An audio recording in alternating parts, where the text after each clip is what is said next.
Hi, everyone.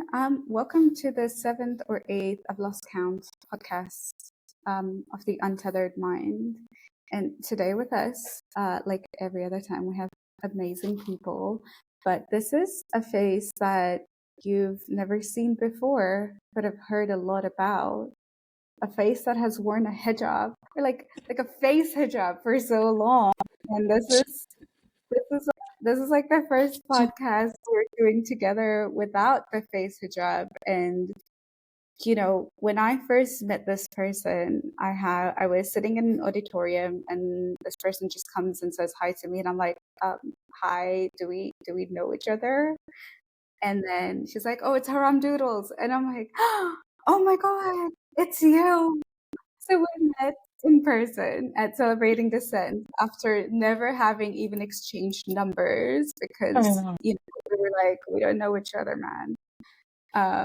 So it's so nice to have you here without your face hijab. But also, like, this is the first time people are seeing you. And, when we met at Celebrating Dissent, a lot of people knew about you and knew of you, but had no idea what you looked like. mhm. But, you know, I think for me, personality wise, it was exactly like what I expected. So I'm it glad I was matched that. really, yeah, it was so interesting because like when I'm like, I'm sorry, who are you? Did I forget somebody? And then I'm like, and then obviously we had dinner and got to know each other a bit more. And I'm like, oh my God, it's literally you. But now I've put a face to it. Now I can never call you anything else except for Haram Doodles. Like even outside this, I'm like, I have to say Haram Doodles anyway. Mm, But before we get into like a lot of the celebrating dissent, tell us like a 3-minute background about you, and then sure. you know we'll get into why you started Haram Doodles. I'm Haram Doodles, the doodler behind Haram Doodles. I grew up Sunni Muslim in the US majority of my life, and I also grew up in a Sunni bubble here in the US. I don't think people really understand that even in Western countries, we could be living in our Muslim communities and be really sort of sheltered and away from the rest of society around us.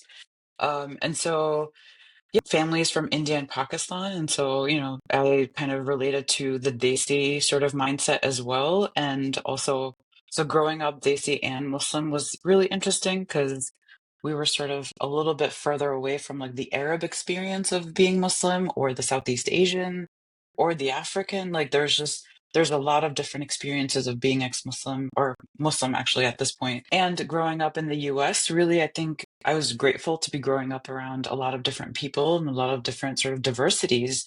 I had Jewish friends, I had Christian friends, I had gay friends, and I think that really helped open my mind very slowly because at home and in my family and in my community, I was still really kind of in this Muslim bubble.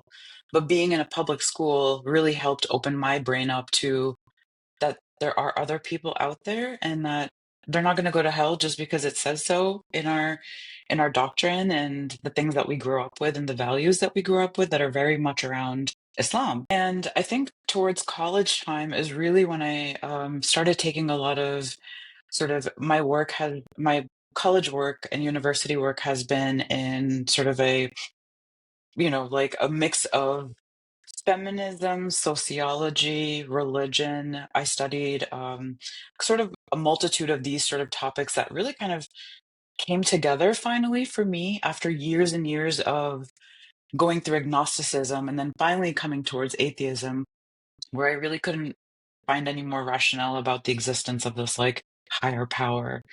I think the more and more I kind of grew towards really kind of having a better understanding of science and nature and just how our bodies work, I think that helped me really come towards atheism as well. Um, and really, I think in the last decade or so, I was really just antsy and feeling really anxious about what do I do about all this like pent up sort of anger and frustration? And even like finding the word ex Muslim was a new thing for me too.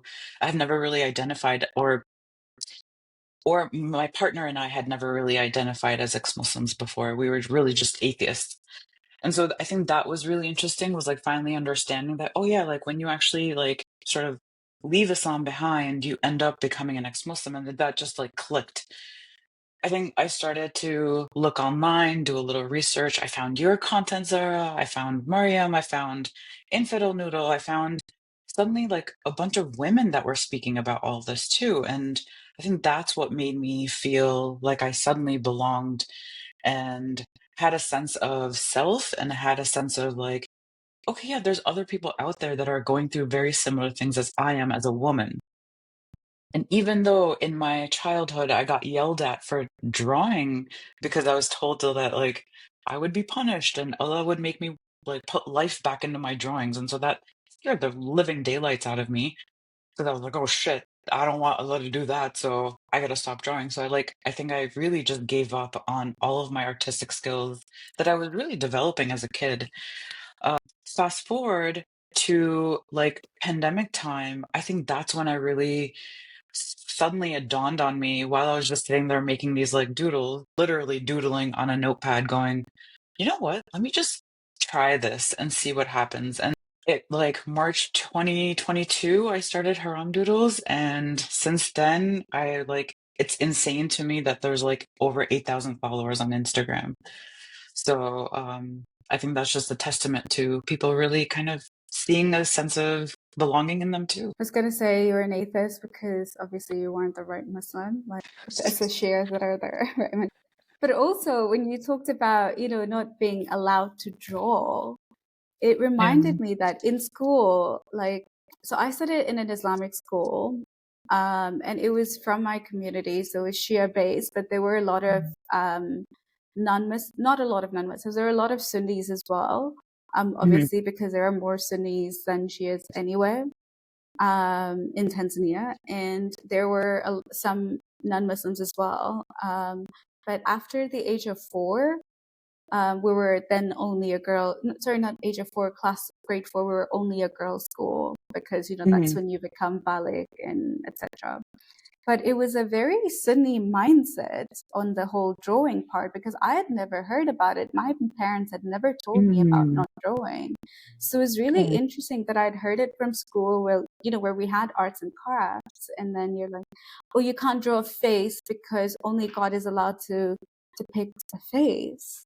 Yeah, And yeah. I was like, oh my God, like, my parents, and now that I think about it as you were talking, my parents did instill a lot of the radical or the strict, there were some things, but the strict Mhm. ideas onto me. It was a lot of, the Islamic school, the people, the other people who kept Mm. instilling that. And, they're the ones, it's almost like it kind of like, it's like the community has a way of keeping you in one way or the Yeah, other. yeah, One way or the other, they have this way of like, you shouldn't be doing this, even if your parents could have had the opportunity to be like, more liberal, more not right, listening to the other people, but we were right. so much part of it. And I blame the Yeah. police for like, taking over our class after grade 4. Seriously, I think you're, to your point, being able to navigate this entirely different society around you and yet still be in your own sort of Muslim bubble, I think that's such a unique experience in and of itself. Because I think all of the things that you're learning in your Muslim bubble get questioned on the outside, or they like, you're sort of running up against walls on the outside going, wait, but like, this is what I'm believing like internally in my own family, in my own community. And yet when I walk outside, men are not just walking around raping women. Like this is not happening in that way. And but what we're taught is, oh, you better cover yourself or else, something really bad is going to happen. You're going to get assaulted by men. And it's like, I don't see that happening on a day. Like you walk outside, you go for a walk and everyone's like shorts, I don't know, like sports bra. Everyone's walking fine. Like I did have nobody's that. doing anything. And that's the other like I think that's the greatest thing is that like all these our own bubbles were existing on within all these other bubbles too. And so living in Yeah, the US, it was like I grew up with a generation of like MTV music, television where we're watching all these like great songs and stuff, but it's like how come nobody is batting their eye at women dressed the way they are? Why is it You only know, within our community? almost as though I still am and have always been envious of a lot of the Muslims or the ex-Muslims that grew up in the West, and I didn't get that because we didn't even have like Mm, malls and stuff. mm, So for me, like entertainment was limited, fun and relaxation was yeah. limited. So all I had was books and TV. And even then, Mm, like, my dad was super strict on TV as well. yeah. So And I for do me, think the books was another great one too, for sure. yeah, I lived through that. And the biggest part was I actually noticed that my cousins who actually lived abroad were more religious in many ways than I was. And I think it had a lot to do with, like you said, being in that bubble.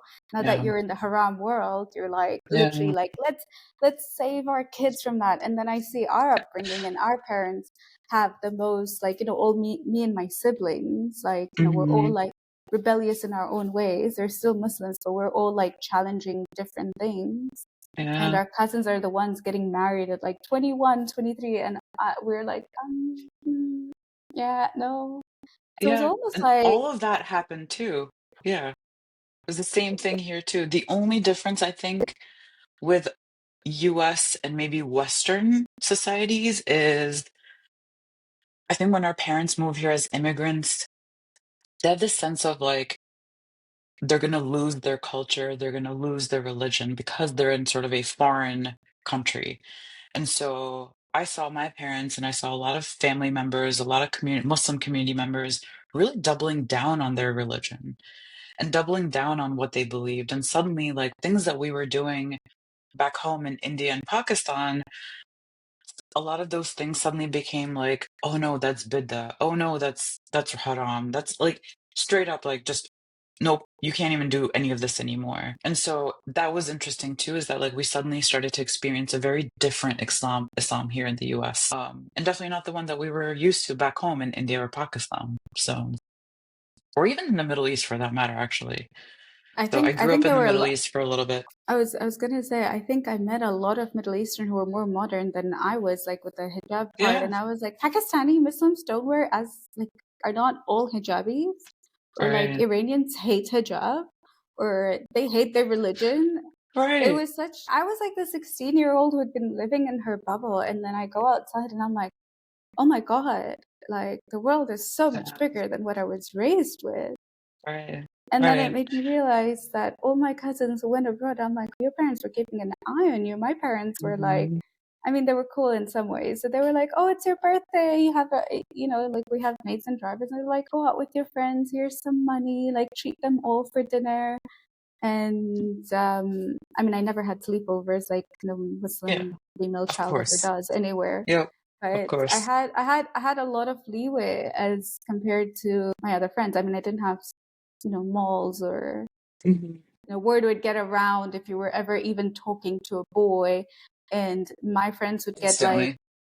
yeah, my friends would get like punished and told off. And my dad would just go like, okay, this happened. Bye. like, like he was just, I don't know, in some ways, like it was a bit scary, like the fact that he even knew that I was talking to a boy. Mhm. But the fact that, my friends had it worse, like with physical abuse, and I didn't, I was like, Mhm. oh, I got lucky. And so, like, that's how low Yeah, our standards were. yeah. No, seriously. And I think, and how crazy is it that our standard is so low that like the saltiness that we still have is like our parents didn't let us sleep over our friends.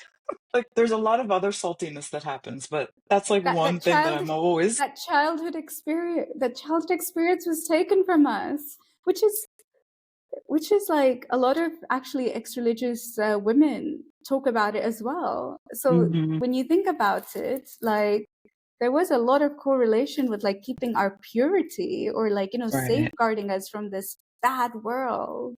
right. And And almost policing as us though like in a continuous sort of way. Everything needed to be policed or like kept an eye on. I hope like anything you do can bring shame into the family. Literally anything. Like you step outside and you can bring shame. And so even though I think I didn't grow up in a house where hijab was forced, it was still expected of us to wear hijab in certain situations, right? Like so going to the mosque, for example, going to like a religious family's house, but we always had to cover. Like I could never wear sleeveless. I could never wear skirts. I could never wear shorts. Like, none of these things could happen. I did them very secretly because I was like, no, I want to experience what this is like. If every other woman on the outside of this Muslim bubble that I'm growing up in is like easily walking around in a pair of shorts, nothing is happening to her, then how is it that something's instantly going to happen to me? Like, what?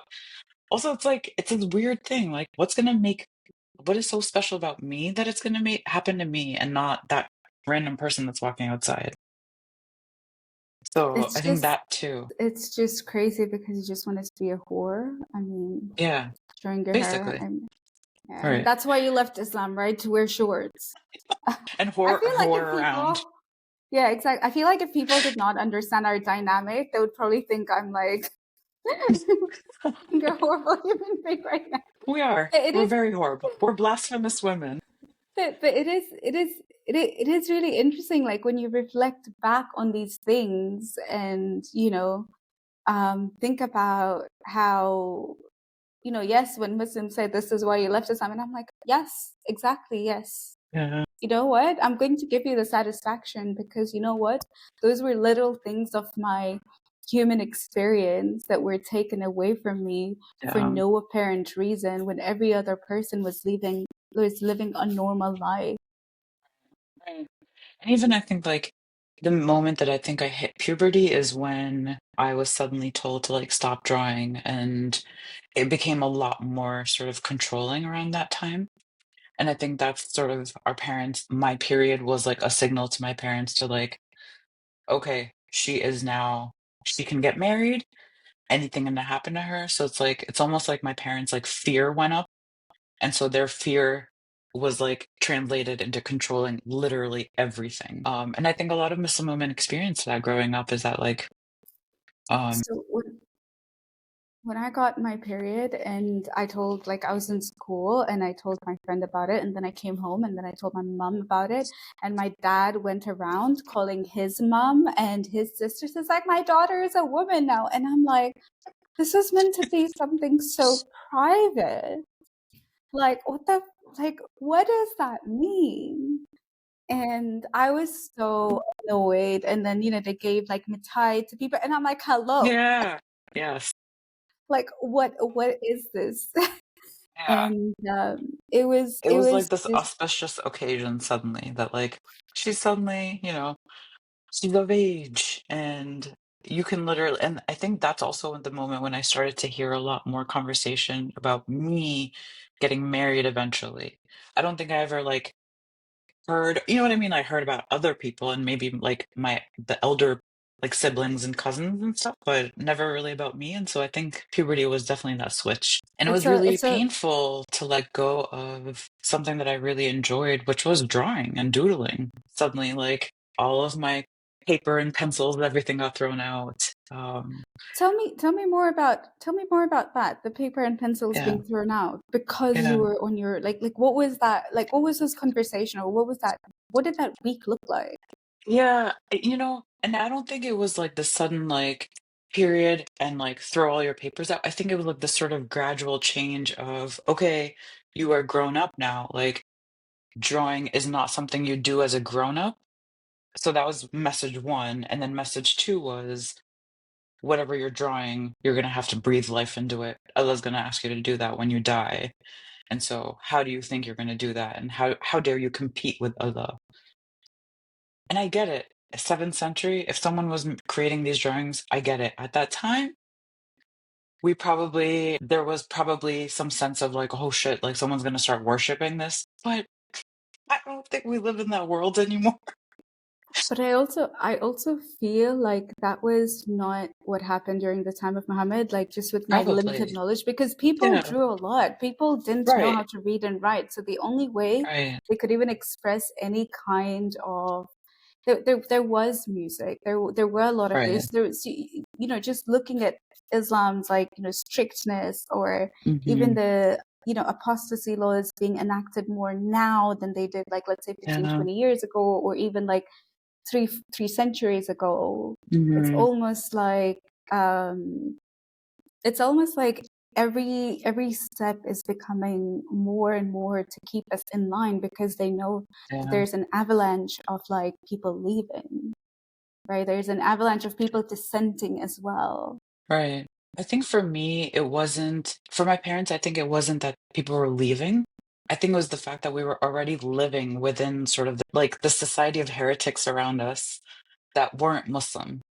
And so I think that really was the thing that caused a lot of fear for my parents, was like, oh my God, we're living in this like environment where the West is already seen as like un-Islamic. Everything they do is like not okay in the Muslim context or the Islamic context. And so for them, I think it came out of that fear of like, holy shit, like what's going to happen to our daughter? She's growing up in this environment. And so I think that's where their like sort of level of control and fear really like kicked in. And Um, did you have older siblings? yeah, yeah, So, okay, so now, so without getting into too much details, how did they still throw out those pens and paper? Like, I still want to know, like, yeah. what they were It thinking about it. literally was just like, this is, gradually my parents continued to kind of go like, you no longer have to waste your time. So it was seen as a waste of time. Don't waste your time with this. Read the Quran, read namaz. Like, you have to pray more. You're going to be an adult soon. You're going to get married off. Like, you need to have this better upbringing. Like, what are people going to say when you get married to somebody and you're sitting there, like, making these? Like, it was sort of attaching my drawings to, like, all these other things that kind of didn't even make sense. But in their mind, it totally made sense that, like, me drawing was, like, pulling me away from religion and pulling me Maybe away from the more purity, serious thing. maybe purity culture in a way, That, like yeah, making sure absolutely. that you're Yeah, prepped and primed for marriage, because now you've gotten your yeah. period, so you must start getting those rewards in removing the haram, which Right. is which is so ironic with haram doodles. I But know. like, removing the haram from it. So it's so interesting how they were like, we need to continue. Now it's your sins, right? Because when you become Balik, it's Yeah. like your sins. Yep. Yep. So we cannot let you do that. You're no longer a child, Yeah. which is so sad when you think about it. Like, our Right. childhood was like stripped away from us, and just like Absolutely. from our And even bodies. like, yeah, and even like going to public school here, there's things like kids are like playing violin, like they're taking active like participation in sports. I wanted to play basketball at some point in my life, and they're like, no, like, hell no, you're not going. You're not going to be going away for games. We're not going to pay for any of this. This is a waste of time. What And if it was again, only girls? it was only girls. And oh, okay. Yeah, so even that, This is where we differ. Every time I do a podcast with an ex-Muslim, I always go like, it's not like a oppression comparison, but it's like that different dynamic where I'm like, well, you grew up in totally. the West and you had so Mm, many other restrictions, and us, like in Tanzania, my sisters were like football, basketball, whatnot, and it was yeah, just girls within the community. And my yeah, parents are like, yeah, go play, go outside the house, yeah. get out. I think the constant message that I received was like, don't hang out with the white girls. That was, I'm Mm, translating for my parents, but like, don't hang out with mm, the white girls. Don't hang out with the Hindu girls. Don't hang out with the Jewish girls. Stay away from anybody that's like not Muslim. So I had to really that like, was the I had to, difference. yeah, and I'm the youngest in my house, and so I definitely, my rebellion started like kicking in as well, because I was like, why? Why can't I go to you know who these people are? I go to school with them every day. Like, what is such a big deal? And they're like, nope, you're gonna hang out with them, you're gonna do stupid shit, and then you're gonna commit all these sins. Like their mind went straight to sin. And so I there was a didn't. lot of, yeah, a lot of that I control in didn't the even have house. I didn't even have a lot of Sunni friends, like very few, maybe in Mm, class, but like when it came to coming home or me going to their place for their birthdays, I can only count maybe two or three birthdays that I've had that mix of yeah, people. yeah. I think usually what my mom would do was like she would bring a cake to school, so then I would have my birthday with all my friends. But I'm like, but it's not really my birthday. You're just bringing cake for my classmates. I'm not really getting to pick what I want to do. And then at home, it would be like the Shia friends, like, the people that we Yeah. know and the families that we like. You're like, So Mom, I think, I don't think you understand what I want for my birthday. yeah, yeah. And then I mean, I left home when I was very, very young. So then it was just all about, what I wanted to do. So I had all of that Yeah. anyway, like as a teenager. But yeah, it was interesting now that you bring up about like, different religions, because then it was like everything that was based for us, like for my sisters, is around the community. So we were like Yeah. actually a cult. Like it wasn't just like any Shias, it was like our specific community, Hmm. not like the Lebanese Shias, not like the Iranian Shias. It was like Yeah. our specific community. So Yeah. everything was based around that. Like all my sister's friends are based around that. Like all of my sisters as well. So when I went Mm. abroad, like, and when I moved specifically to Australia, I didn't want anything to do with it. It was between the UK and Australia for me. So I'm like, UK, lots of people from my community, lots of Tanzanian. I'm gonna go to Australia. It's like that's how I made my life choices. I was Yeah. like away from everything that had to do with my past life. Yeah. And I was still a Muslim back then, by the way. It was just like I knew that bubble existed.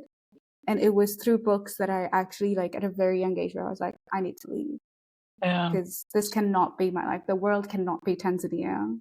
Yeah.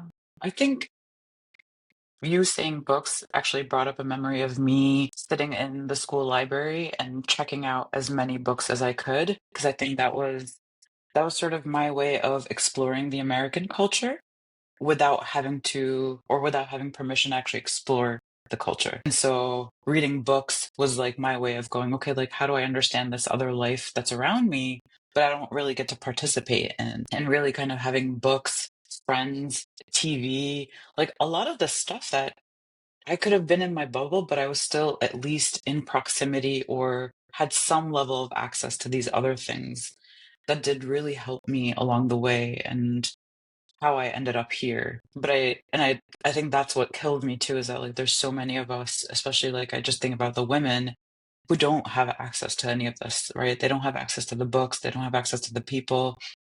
At least with the internet, there's that access is opening up. Um, Kind of like Mariam Namazi, right? She says the printing press is Yeah. what like kind of helped Christianity kind of simmer down a little bit and get diluted. And I feel like internet is definitely going to help with Islam too.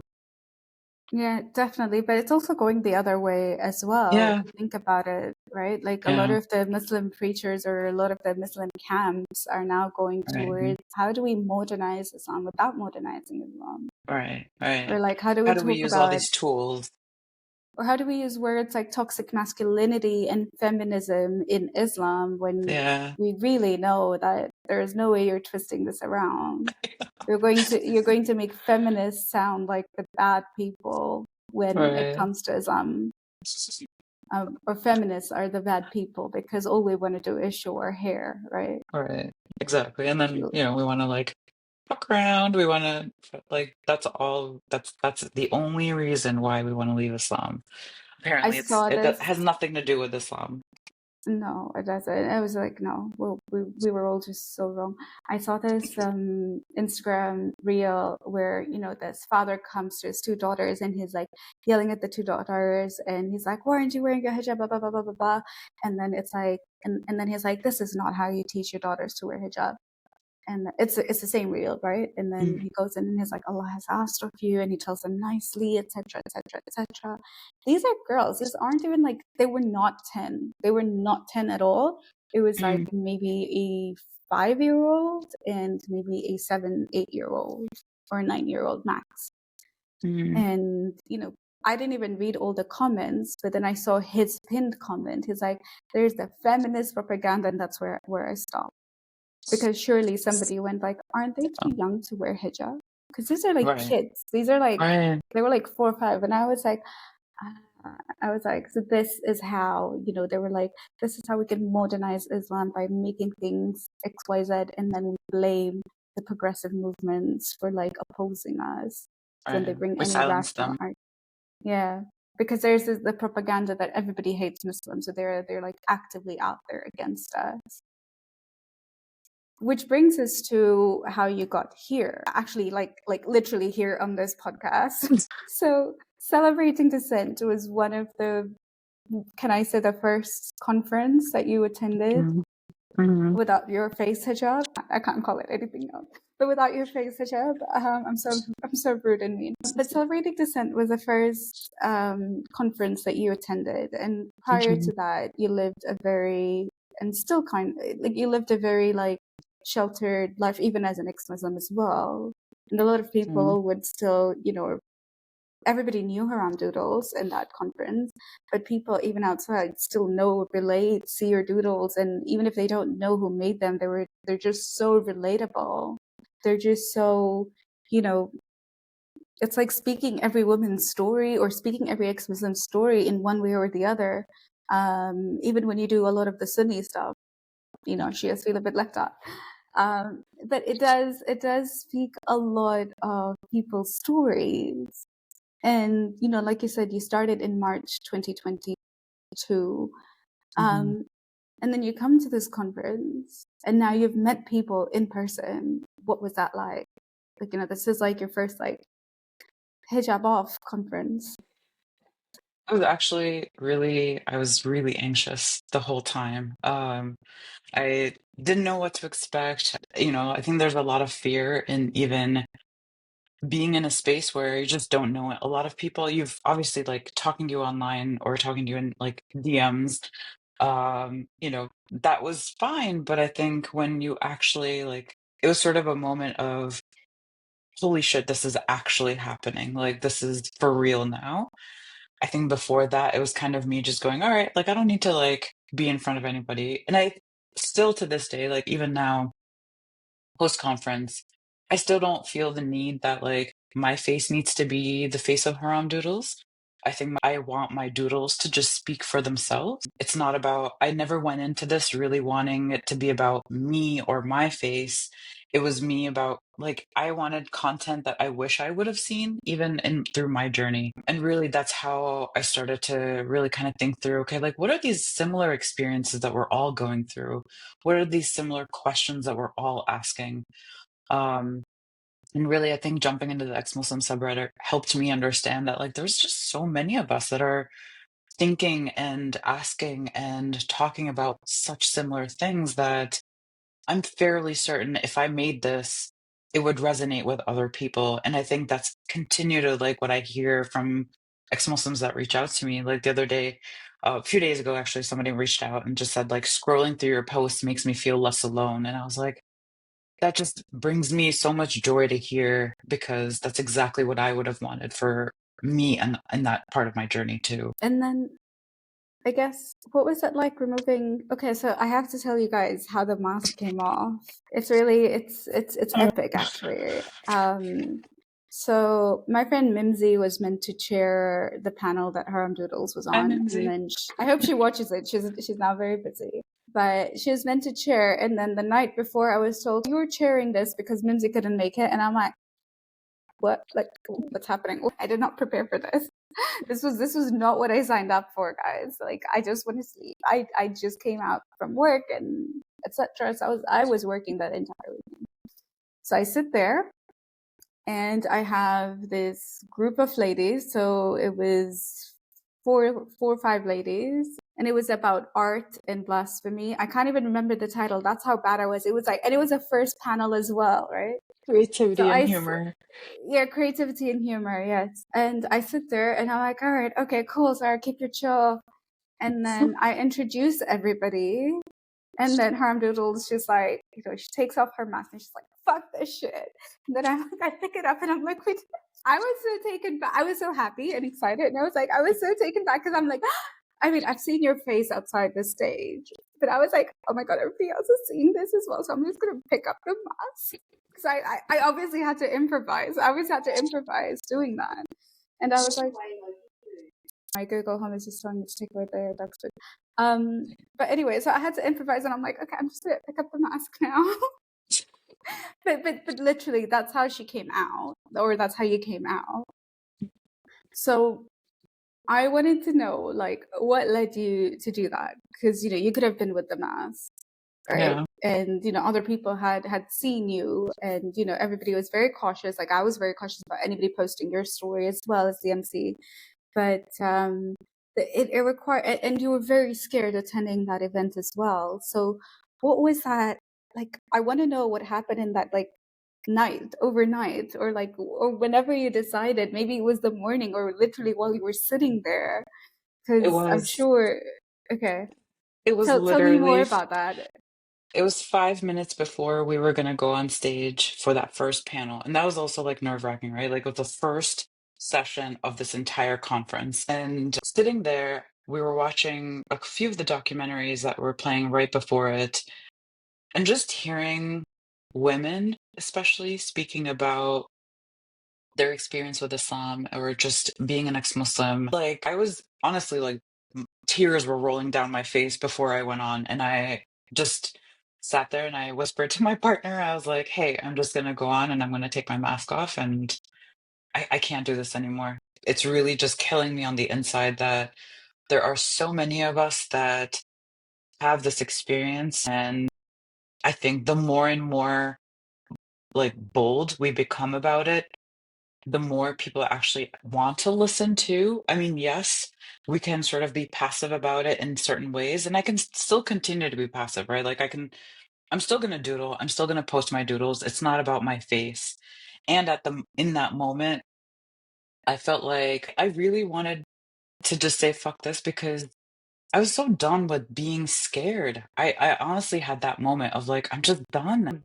I spent all these years being scared of like leaving Islam, and it took so much out of me. It took like there's all this like shit that I had to deal with to even get to that point. And in that 5 minutes, I was like, you know what? Fuck it. I've dealt with a lot of this fear before. I'm just gonna take this off and be done with this fear too. And I'm really glad I did that because I think it actually helped me be a lot more comfortable at the conference too. And it made me it for some reason it actually helped me become a lot more sort of focused in what I was doing. I was also going to say maybe empowered as well, Yeah. because she was brilliant on the panel, right? Like she could say two words and, people would just go like, oh, she's talking.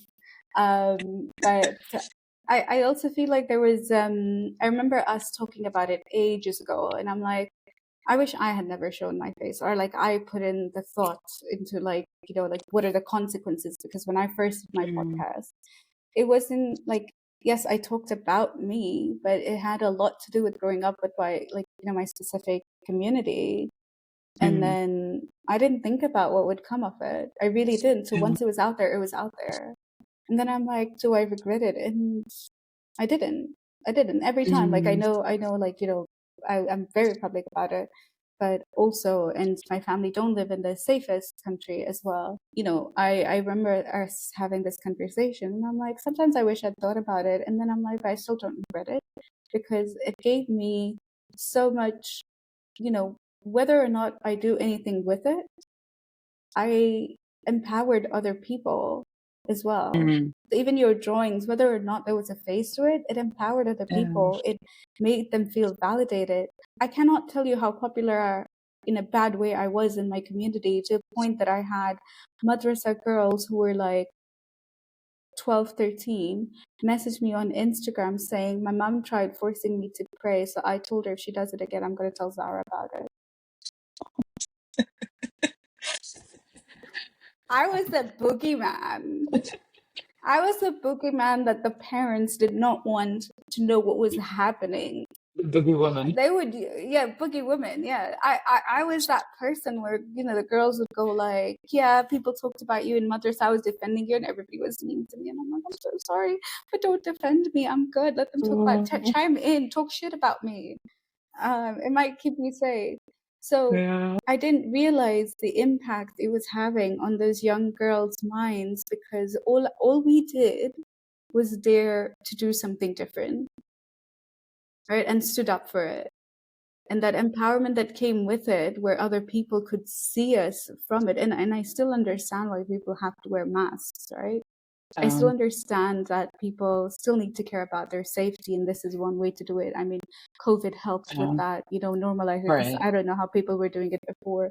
Yeah. Um, but there is definitely a sense of empowerment that comes with that, to be you as well. And I think at the end Because of the day, all of us can exercise our privacy however we want, right? Like, mm, there's some of us that are specifically doing YouTube videos with our faces, with or without the mask. And that's okay, right? Like, I think we've all found a way for us to speak about the experience, whatever works for us. And I think for me, because it's always been about the doodles, it's never really like my face was never really involved in that process. Sure, I've like doodled versions of myself maybe, but it never really required me to be on video. So I yeah, think that was the difference as well. And I think being at the conference really helped solidify my path towards like being somewhat of an like that my doodles were becoming a form of activism. And I don't think I actually even like called myself an activist until this conference when I was asked like, how would you describe yourself? And I was like, I don't know, doodler. And it's like, that doesn't really mean anything. I like it though. I like it though. I think you're giving doodles a new direction. Yeah. And I think at the end of the day, I really wanted to do that. I really wanted to, and bringing the word haram into it was very like meaningful for me because that's exactly what I was told that my doodles were. And so, and I'm always just blown away by how many people end up just messaging me and going like, thank you for just being here. And that's it. And I'm like, For okay, existing. yeah. And I think that that means so much to me, and it like helps me continue to like actually doodle. And also I'll totally take you up on that experience of like doodling the Shia experience. So I should do that.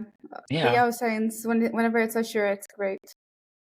Um, I would love to I because I remember, think I have heard from Shia ex-Muslims who have said like, you know, I kind of like you talk about the Sunni experience, or you doodle the Sunni experience. Can we like also have the Shia experience there too? I also can't do mm, that alone, so would love the partnership to help me think through yeah, some. I'll walk you through all the Yao Saints I had to do. And I'm lucky to like experience a little bit of Shia Islam. There's a few like folks in our family that do are Shia, and I had friends, like really good friends in college who are Shia as well, and so like I have a little bit of understanding, but I definitely don't know everything. So yeah, Oh, there's a lot to unpack there, man. I was we need like yeah, another there's a lot. session. There's a lot, and it also depends which kind of Shia you are, right? All Because right. the version of Shia I was like the extreme version, and it's not like the Wahhabi version because there are Mm, still other extremes there, but it's so also not like the Ismaili version, which is also considered Shia as well, where they can wear whatever they want. You know, my parents would never go to restaurants where they served alcohol, or if the chef wasn't Muslim or Christian mm, or Jew. But not that we had a lot of Jews or we like Jews yeah, anyway. Not yeah. saying that that's the views I hold. I'm just saying that that was the kind of The views um that we were taught. yeah, yeah. Yeah, And like now I see my family going to restaurants where they're owned by Hindus, and they're like, okay, well, as long as the yeah. chicken is halal. And I'm like, okay, cool, we're opening up a little. But yeah, no, I do feel like, you know, your doodles were a way, sorry, your doodles are a way of activism. And I think it was one of these conferences that helped you realize that activism doesn't have to be, you know, twittering, YouTubing, shouting, Oh, protesting.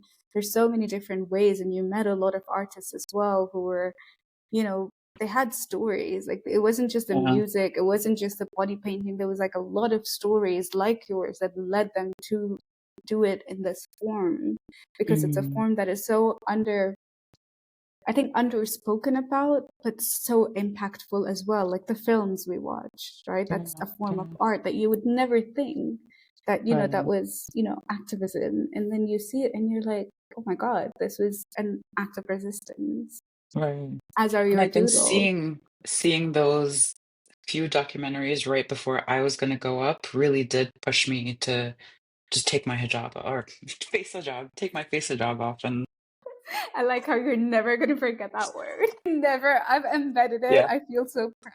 yeah. And so you know, I'm sitting there and just whispering it to you, even on stage, going, "Hey, I think I'm going to take my mask off," and you're like, "Oh, what's happening?" You know, you know what? Like, it's that panel with like the best in the way. So my mic, so everybody else had like a hold-in mic, and because I was MC, Yeah. I had like an ear mic. And then the guy turned off my mic, so I couldn't stop anybody from talking. So every other panel that I was chairing at, I was like, please keep my mic on because I need to be able to stop people from talking. Because Yeah. if they can't hear me and I don't have a mic, then they don't stop. So Right. when you told me that, I was like, is my mic off? And you were like, I'm gonna take it. And I'm like, I did not prepare for that. I mean, it was great. It was fantastic, and it was amazing. And it was Yeah. also like I feel like I was in some ways scared for you, because I was like, there's a reason she's wearing a mask. But then in some ways, I was like, she's an adult, and I am so proud of her for making this decision at an event that means a lot to her. So I can only understand that, even if it was 5 minutes before that, it took a lot of years of courage to even open that Instagram page, Yeah. to come out there and, see people without a mask instead of continuously wearing a mask, right? Not just being filmed, but even talking to people and introducing yourself. So it took years of courage and support to be there. I'm really grateful for that experience because I think, you know, events where all of us can get together and share that space and hear from one another, I think that's exactly what we do need, and yes, there's a level of the people that do come there, having heard about so many of them, having read their books, having watched YouTube videos, all the things, and then just actually meeting them and going, they're just like ordinary human beings like me and you. And yet all of us were there because we had this shared experience of being ex-Muslims or being humanists or atheists. And I think it was just such a beautiful sort of reunion. It felt like a reunion, even though I hadn't met anybody. It was humbling. Everyone was so like, it felt so being safe in a place where, Mm. yeah, it was really humbling to be able to have that shared space amongst all of us. I think the Um, worst part for me in these conferences is when people come up to me and they're like, I've been a fan of yours. And I'm like, what have I done? I'm like, what are we talking about? Like,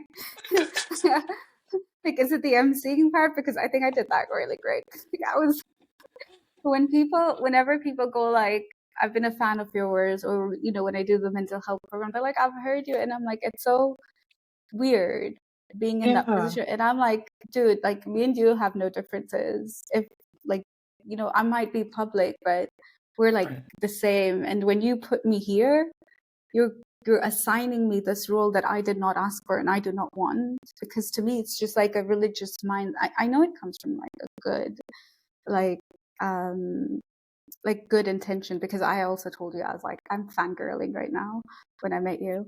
But then I was also like, it was your doodles. It wasn't you. It was your doodles.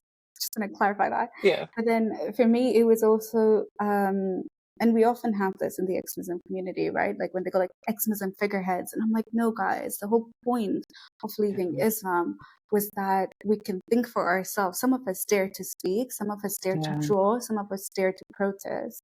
The whole point is our individuality as well. We can still come together as individuals, but right. we cannot establish this figurehead thing, because it just reminds me of like the imam and the people in the mosque. So every time somebody does that, and I'm like, I'm glad you like something that I've said, but I don't think it's anything unique than what other people have said or what you're thinking as well.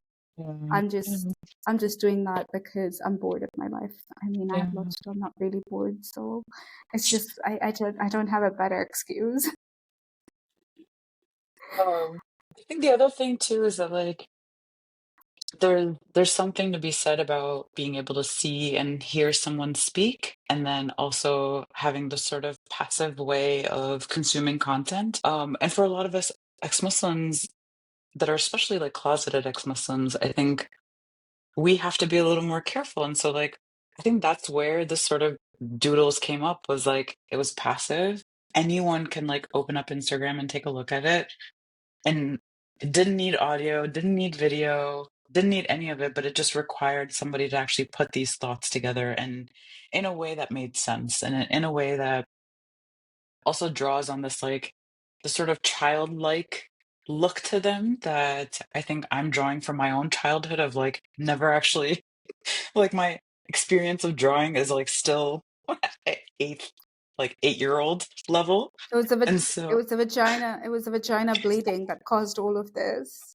It's like retaliation. and so I think, yeah, just and oftentimes people think that I'm like a little kid that's like, 13-year-old that's drawing this. And I'm like, no, I'm actually like a full-blown woman, a full-blown, full-grown woman. I was just like blown grown. Same thing.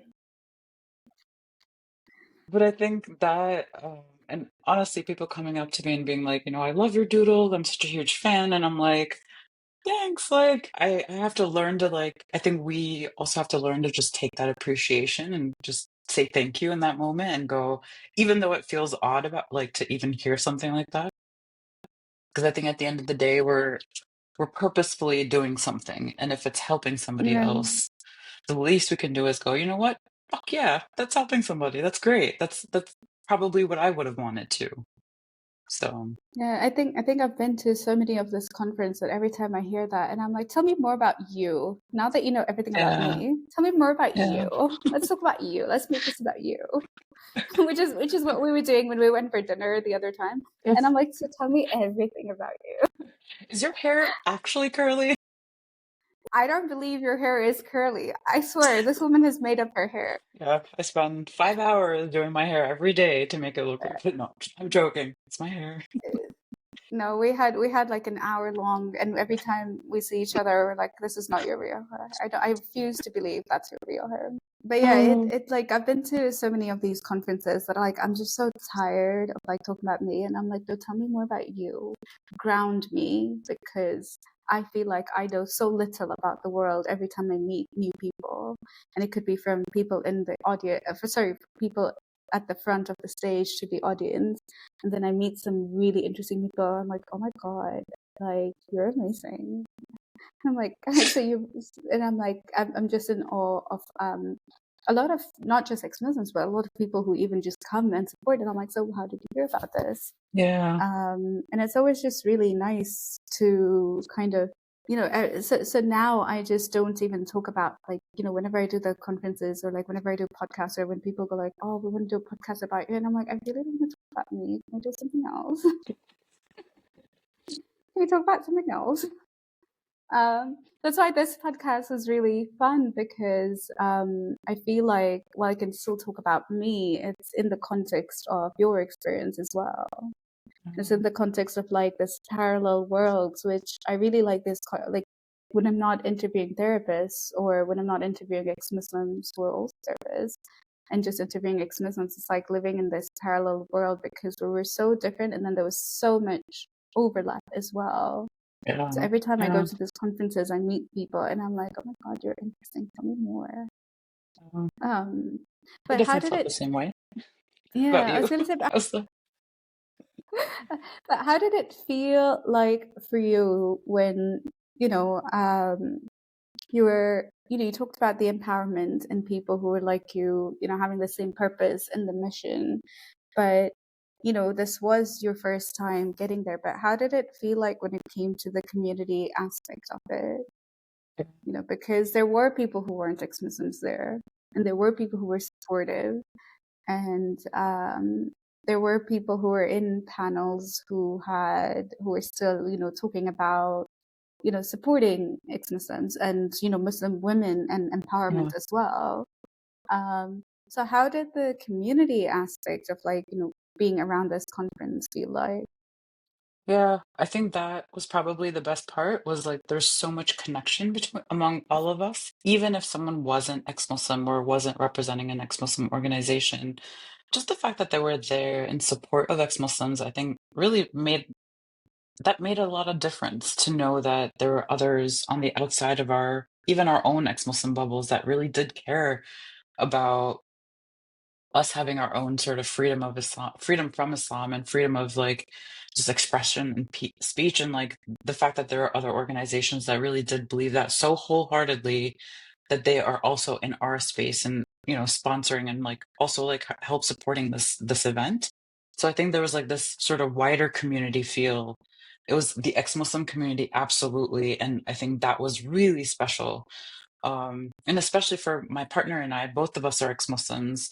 Also, that's crazy that yeah, I even met a person who wasn't ex-Muslim. He was an atheist, like when I met him, and to be there together and to see him as well, like sort of going, holy shit, like this actually feels really great to be around so many people that we don't normally get to be around. Like it's not every day that all of us ex-Muslims are getting together for like a beer or a coffee or getting together for dinner. We don't have that kind of luxury here where we are in the US, because I think everyone is still really afraid of even coming out. And so I think just having that experience of being in community and being there with community, taking photos together, and then like suddenly there was a break and like all of us started dancing. Like, it was such a that's why it felt like a family reunion, even though we're meeting for the first time, but it felt like I had known everybody for years.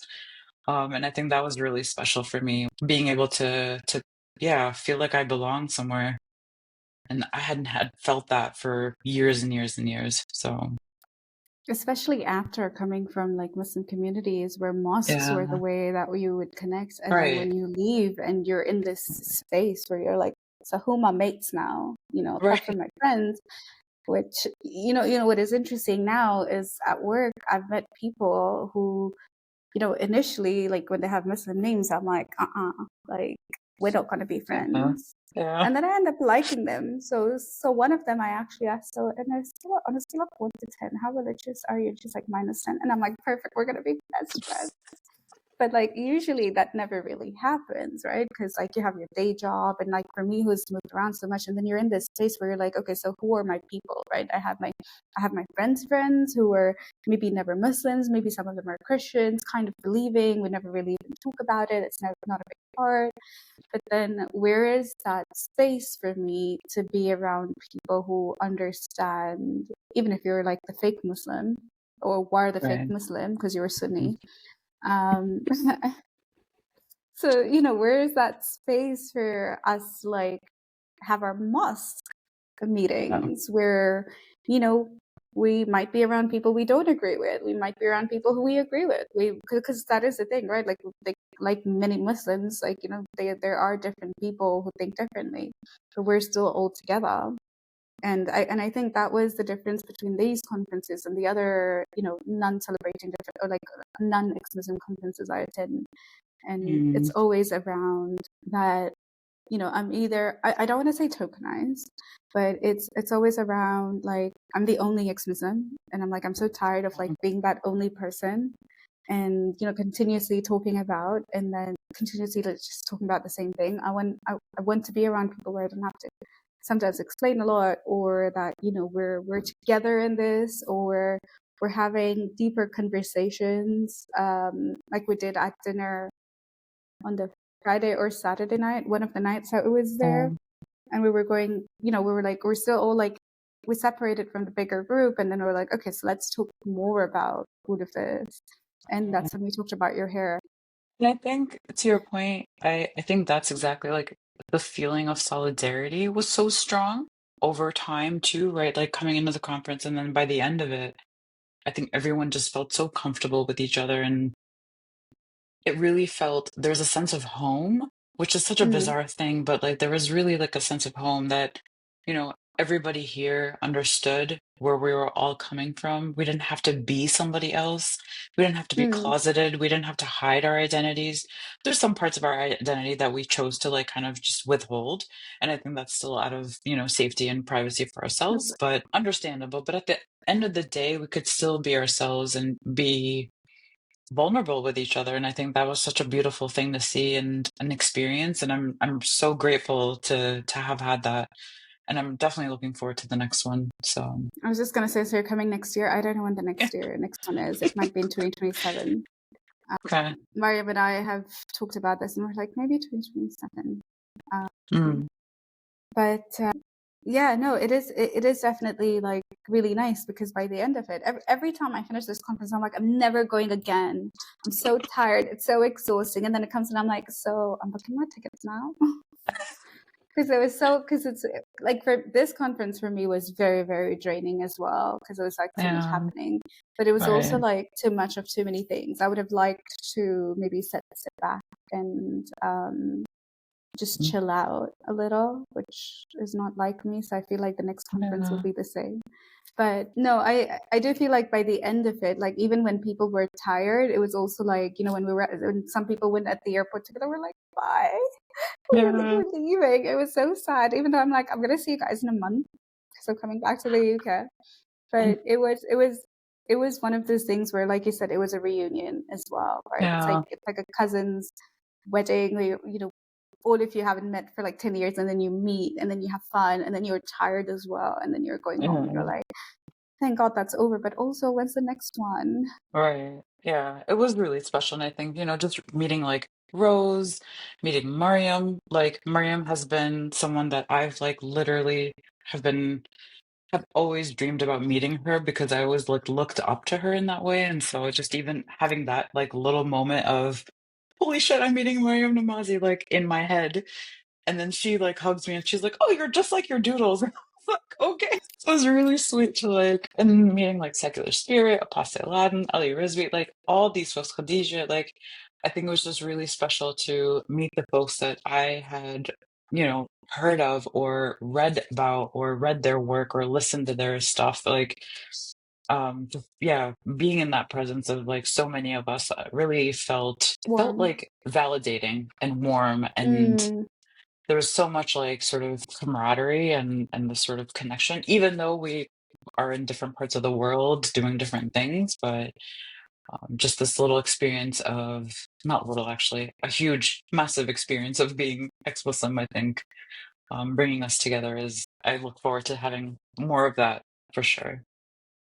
yeah, I definitely been thinking about having like smaller events, like local Yeah, events as well, that might even just help yeah, to kind of, you know, bring people together, but also like, yeah, the big thing is great, but also if we keep yeah, having smaller events, we keep having more bigger events as well, because we yeah, never usually have these smaller events. So this big one is always one that people want to attend, and then sometimes people can't make it, they're sick. But if we start having like the smaller events as well, we hmm, can, you know, yeah, I don't know. I just feel like we should have more of these.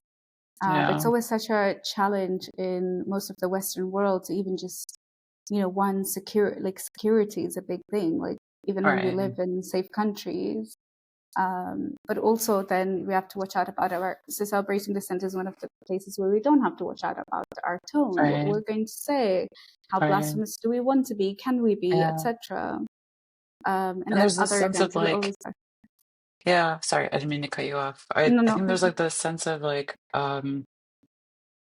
being being ourselves and also knowing that, each of us has our own sort of individual path that we took to get out of Islam and the fact that we all respected that about each other too, right? Like there was no oppression of Olympics. There wasn't anything like, well, you did this, but I went through this. Like there's none of that. It was like we all trusted and also respected the fact that we all had our own paths, and that's okay. Except you cannot say secularism in France. It has to be laicite. That, yeah, That too. that too. You're like, I It's can't say that in the laicite. US. Like, I'm sorry, but no one's They're just gonna gonna go get like, it. "Who are you?" Like, what? Right. Like, what language are you speaking? And it's like, yes. Like, and I think to that point, we've got to say things the way that it makes sense in the places that we're living, right? Like, Yeah. no one's gonna understand laicite, I don't know, in Pakistan. Like, you gotta maybe say it in Urdu or say it in English. Even if you said secularism, people would go like, "Hey, Right. what?" This is one of the topics that I always talk about when we are in humanist circles, because they're like, "Oh, but we're not just atheists, we're humanists." And I'm like, for ex-Muslim, the word atheist means very different to what it means in Mhm. ex-Christian circles anyway, because, you know, you've had years of like, you know, being this and then, you know, coming up with humanist. Nobody intend, like, you know, we don't even have the word atheist in Tanzania. Yeah. So for ex-Muslim, like whether or not they're humanists, and I know the difference, atheist is as far as it gets when it comes to declaring non-religion, Yeah. or non-theism, actually. Right. Um, Right. and that's always something I have to reiterate, because, you know, they're like, but humanist, and I'm like, yeah, I get it. But for us, like just the word, like let alone like ex-Muslim, like atheist, like you said, you didn't know the word ex-Muslim Yeah. existed. It's like Right. atheist, it's such a nasty word that we still have to bear, like, we still have to hold on to it. Yeah. We used to hate the word kafir and murtad and everything, and we still have to, like, we hold it as flags now of honor or badge Right. of honor. Right. Right. And that's something that I always have to like reiterate in those, conferences that are not about extremism, which is like, no, I'm going to keep using this word because it's very different for you guys than it Right. is for us. And I understand you're a humanist group, etc. But, Yeah. you have to understand that, if you want to get more ex-Muslims in this circle, you're going to have to, I'm not going to say dumb it down, but you're going to have to change the goalpost a bit more, Right. Yeah. because we don't have the kind of support your ancestors had. Right. We're And still at a starting point where, like even in Sweden, we have to live under a protected identity. right. Or like some of us actually fear flying into the Gulf countries or even stopping over, etc. And that Right. we're such at different goalposts that, privilege is, leaving the house and not feeling like this Muslim person knows you and you're not going to get hurt. Right. Yeah. And Absolutely. that's what I I felt think. like the conference was like a good place of like not having to continuously explain that. Yeah. Agree.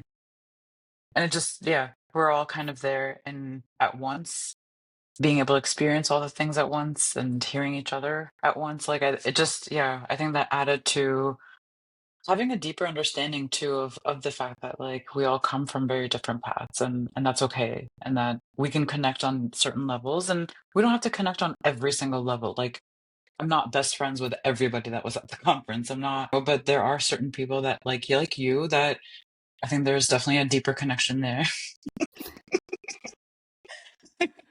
Um, we can continue to grow these relationships, and also finding moments like, talking to Secular Spirit or Apostate Aladdin about like, hey, like what can we do together?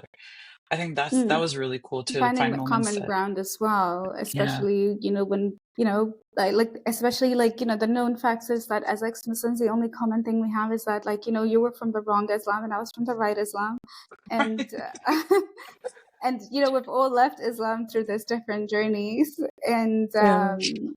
finding that common ground and like, okay, so we differ in these different parts, but what is the common ground that we can find, that we can work on, and Mm. that we can grow from it? And Right. also challenging ourselves again continuously, because we talk about free thinking a lot and critical thinking, and that also requires tolerance as well of different opinions and views, because we cannot, I feel like we cannot go back to that, like I said, that circular pattern of being in religion where it's so black and white, or the imam and the leader, Right. right? We need to, Right. we're all our own leaders and we're all our own imams, Yeah. etc.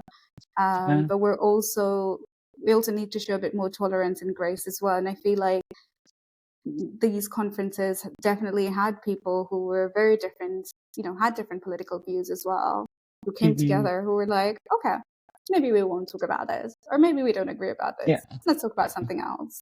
Right. And I think in the online world, you don't really get to do that, because Right. the people you see online are like, you just know their online persona. You don't see their Mm. body language. You don't see what they're eating. You don't see them, talking about their real curly hair.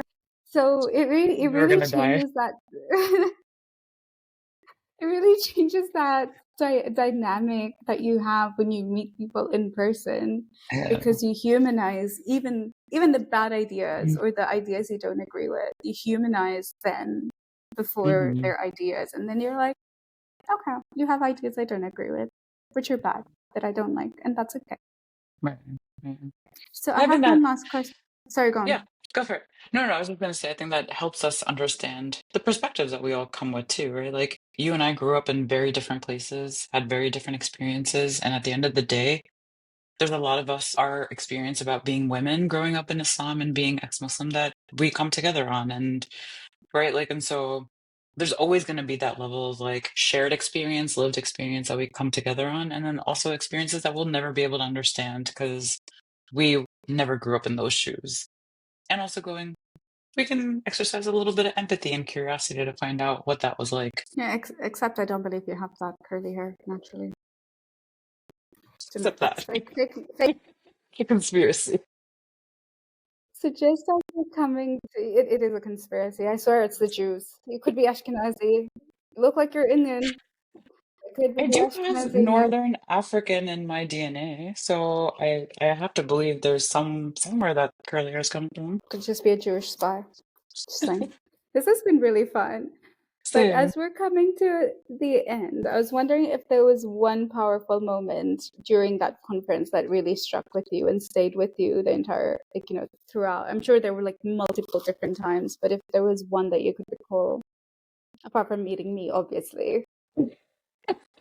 I think one of them that I actually really loved was walking outside and being able to like throw turbans and hijabs in the air. Like totally didn't Mm, expect it. And also like it made us get up out of that conference room, go outside, breathe some fresh air, and also like have a little moment of protesting. And I think that mm, that and perhaps that was really the moment that like everyone started to like be a lot more friendlier to just seeing each other like, knock turbans off, throw hijab at each other. Like, it brought a little bit of sort of play into the conference. yeah. Yeah, I think that was definitely a really fun moment for me. I found it really interesting that there was, the Afghan woman who was there talking about hijab. She was so terrified at what was happening until she saw us throwing it off. She was like, "Why are these people wearing hijab? Like, what the fuck? Where am I?" Like, you could see the horror on her face, and I was like, Just kidding. "But yeah, yeah, exactly." And then it took her a while to understand what was happening. But What was but that yeah, no, moment I for think you? I think I can't remember. Actually, I think it was forgetting the words that I had to say for my own panel. I don't know. It's so hard because I feel like I was either partially listening to everything and had to listen to everything, um, or actually, I think it was when Yasmin before her music said, "This is the first time I'm in a room where people are not against me." Yeah, that And it's I was like, sums whoa. it up. Yeah, that literally sums it up. When she said, she's like this, and her tears falling down. And then I was like, and we were out of time. So we're like, how do we tell her not to, like, we need to cut this short. So we had to let her be. But it was like the first, when she said that, and I was like, mm-hmm.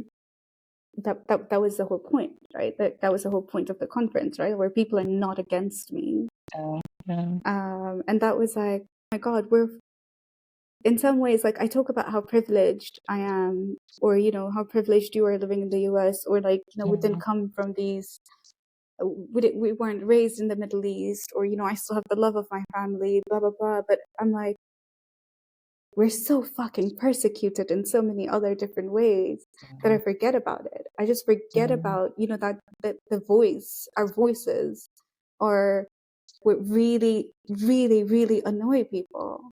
Our mhm. voices are the ones that really. Ruffle the feathers. Yeah. Exactly. And that's what, when she said that, and I was like, wow, she lives in Sweden now, and I'm like, this is the state of affairs in Sweden, where people Yep. are not against me. And I was like, Uh, wow. Like, it wasn't just that conference, it was like a more bigger term, a more bigger picture of like, yeah, what fucked up world do we live in? right, That, you know, talking about what she talked about, etc., or just leaving a religion, like if you think about this podcast that we've done, nothing of it is blasphemous, not like right, in the classical sense, and people would still get so, and you will see that people will still get so offended over it. right. For sure. And I think the other thing I was going to say too was being the fact that we can be in spaces where no one is against us, but Mm, also being in spaces where, like in workplaces, for example, like I'm trying to go, how do I become more bold about just saying I'm an ex-Muslim? It's there. mm, And oftentimes I do get a question like, what does that mean? Like, I don't think I've ever heard that term. And I was like, yeah, you and mm, me both. I hadn't heard that term years ago either. But I now having known it, like I identify with that term and I say it to help increase awareness even like within mm, my local sort of community of going, yeah, you've only known about Muslims because you've maybe watched TV, or you know about 9/11, or you know about the wars, or like there's pockets of information that you maybe know about the Muslim experience, but what you don't know is that there's this whole other ex-Muslim experience. It's so underground, and it's fun for me to do that because I'm like, A, I get to help increase that awareness for ex-Muslims with a totally different audience. Like someone Mm, that mm, would have never even heard that if it wasn't for me. yeah. And so I think each of us can do that, like in the places that we feel safe, with people like our coworkers or neighbors Mm, or whoever that is. Being able to talk about that, I think, is going to be helpful for us too. yeah. I try to do that sometimes, but I have to be very careful as well Yeah, for sure. because I think when I was younger, and this is like 5 years ago, a Muslim person joined my team, and it was Ahmadi Muslim, Mm, and he was drinking alcohol, and it was Ramadan, and I wasn't drinking because mm, I told you, right, I have this months where I don't drink, and I still haven't drank since like June. And it was Ramadan, and everybody's like, "Oh yeah, we have Friday beers," and I'm like, "Yeah, I'm not drinking." And he's like, "Oh, you're a better Muslim than I am." And all my other coworkers looked at him, and they started laughing. They're like, "You think Sarah is a Muslim?" And then he's like, "What her name?" And they're like, "Oh, honey," because he had just joined, right?